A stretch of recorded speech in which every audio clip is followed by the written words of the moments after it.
Okay, thanks everybody for tuning in. This is going to be another quick first impressions video. I've already unboxed this watch, as you can see.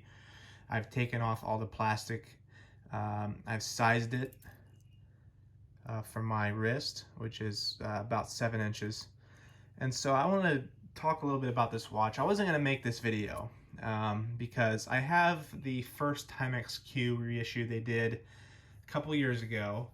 The Coke bezel, I think it was just a regular three-hand quartz watch, and wasn't really too blown away with it.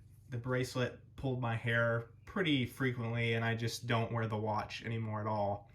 And it's kind of just sits in the watch box and ticks away for eternity. And I've thought about selling it, moving along down the road, but I just haven't gotten around to it. And so when I saw that they released a GMT version of this Timex Q, I was pretty intrigued. The GMT style watch is probably my favorite style of watch. If you watch my most recent Longines Zulu Time video, I mentioned that GMTs are my favorite. So I saw this one, and it's an Uncrate edition. I don't think it's limited. I just think it's made for them, I guess. They're the only ones who sell it, as far as I know. And it sells out pretty quickly, so you have to be fast. And so what I did was I missed out on a drop, and I put in my email address to be notified when it came back in stock, and then lo and behold, a couple days ago, it came back in stock. I was quick enough. In fact, the watch was in stock for at least 5 to 7 minutes, which was pretty long. So unless they refunded orders, I mean, you had a pretty decent shot at getting one of these for MSRP, which is $219. Now, $219 for me for a quartz Timex is kind of pushing the boundaries there. Of course, I have nicer watches that are automatic watches. I have other quartz watches, mainly Seiko and Citizen watches. And I love those watches. So I'm not an automatic or mechanical watch snob, so to speak. I do appreciate quartz movements as well, but I mainly wear automatic watches. And so basically the reason why I pulled the trigger on this was because of the design and essentially just the colorway. I mean, so this is basically a very inexpensive Batman style watch. And I'm pretty sure that's how Timex markets the watch, or at least that's how Uncrate markets the watch. You have this beautiful blue on the bezel insert here, which is, I believe, aluminum. It's definitely not ceramic. Then you have the black, of course, on top as well. And so the blue on this bezel is not as bright of a blue as it is on the Rolex BLNR. So this is like, it almost looks like it's, in a way, like pre-vintaged, if that makes sense. Pre-aged, I should say. It already kind of looks faded. It's kind of like this light shade, this light hue of blue, and it's kind of hard to capture on camera. But in person, it's a really great color, and I really like it. It's got a nice domed crystal. Believe it's just a regular mineral. It could be just plastic. I don't know.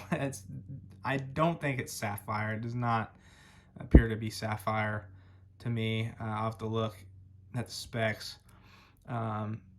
Don't think they would put a sapphire crystal on this, but a nice dome crystal. You got kind of a coin edge bezel here. It's not really that grippy at all. The bezel just slides. It does not click into place. The crown is kind of small on this model.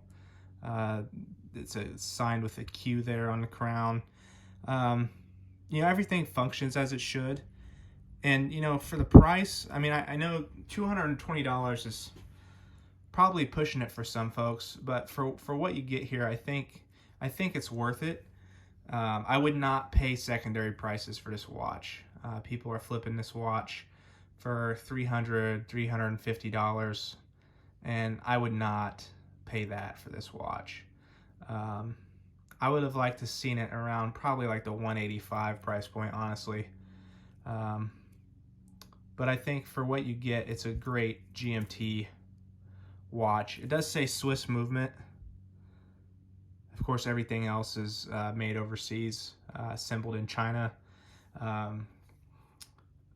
But I think for a total package, what you get is a lot of bang for buck, and you get that classic. I mean, let's be honest, we get that classic Rolex look, right? You get that classic, kind of what a BLNR might look like on an older style GMT Master with an aluminum bezel, which it looks really good. The bracelet is pretty standard. I mean, it's not flimsy, but it's nothing to write home about. It's brushed, and it's got these polished center boxes here to kind of let it stand out a little bit. The case is polished and brushed. Mainly polished, I guess you would call it. So the flat surfaces are definitely polished. This right here is brushed. This chamfer is brushed, and then everything else is pretty much polished on the case. So it kind of has like a flashiness to it for being what it is. And then standard 2-button release here, a very small buckle there, the Timex branding. So you just release it. Nothing special here, just a standard clasp. One thing I do like, that I appreciate that they updated, at least they didn't do this on the Timex, the first Timex Q they came out with, is they have a quick release spring bar here for strap changes. So that's really nice. So all you have to do is get your fingernail in there and slide that, and then the spring bars will come out, and you can easily swap straps. And they probably did that, I'm guessing, due to the lug design here. The lugs are hidden. It's got that squared off 70s, late 70s design to it. And the original Q had a similar design as well. So that's kind of what it looks like, case only there. So boxier lug look. I like it. Let's put it on the wrist real quick. I don't want this video to go too long here. 38 millimeters, I think it is. I already sized it, like I said. I took 6 links out, and I have a 7-inch wrist, just about. For OCD folks, that's gonna drive you crazy when you bump the bezel. But that's about the perfect size for me. I tend to stick around a 36 to 38 millimeter range. I'll go to 40, 41. My Longines Zulu time is, of course, 42. That's about the largest I go. Do have a couple Citizen Skyhawks, I think they're called. Those are like 43 millimeters, but they wear smaller. So I do wear those from time to time. So yeah, this is the Timex Q GMT Quartz watch, sold through Uncrate.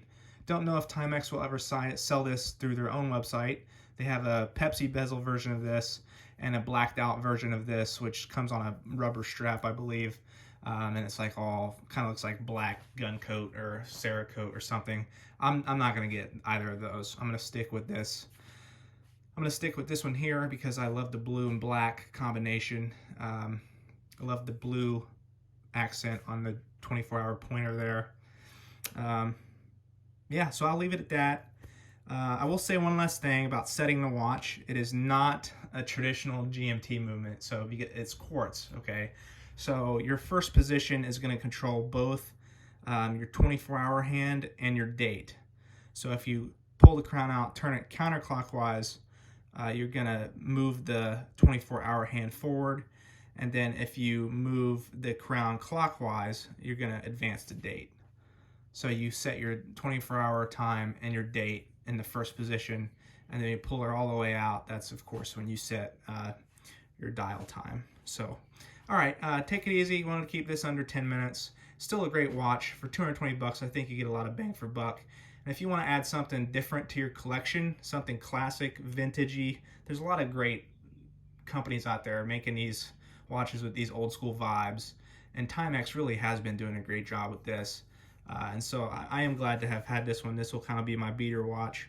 And it's a nice one. So check them out if you can. It doesn't really break the bank too much. And yeah, take it easy.